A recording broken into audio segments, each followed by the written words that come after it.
അപ്പൊ ഇന്ന് ഉച്ചത്തേക്കുള്ള ചമ്മന്തി അരയ്ക്കുവാണ് കേട്ടോ. അതെ, മുഴുവൻ മാങ്ങ.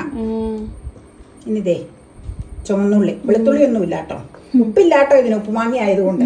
ഇതേ കാന്താരിമുളക്, വേപ്പില, തേങ്ങ ഒതുക്കുമായത്, അരഞ്ഞു വരൂല കേട്ടോ. ഇച്ചിരി വെള്ളം തിളച്ചേക്കാം, മാങ്ങേന്ന് വെള്ളം ഇറങ്ങും. ഉപ്പുമാങ്ങ ചമ്മന്തി നല്ല ഉരുട്ടിയെടുക്കാം. എനിക്കിങ്ങനെ ഉരുട്ടുമ്പോൾ ഏറ്റവും എൻ്റെ മനസ്സിലിരിക്കുന്നത് അരകല്ലേല് അരച്ചേച്ച് ഏലിമാമ്മയുടെ അനിയത്തി സാറച്ചേച്ചിയൊക്കെ ഉരുട്ടണ കാര്യം. അവരിങ്ങനെ ശരിക്കും നല്ല രസമായിരുന്നു. കല്ലിൽ അരച്ച ഒരു പ്രത്യേക രുചിയല്ലേ.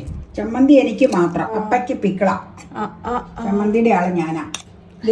ഉപ്പുമാങ്ങ ചമ്മന്തി ദേ കൂട്ടി ഒരു സ്വൽപ്പൻ രസമില്ലാത്ത ഭാഗം ചേർത്ത് ഞാനൊന്ന് ചാലിച്ചേച്ച് കഴിച്ചു കാണിക്കാം. ദേ കണ്ടോട്ടോ, ദേ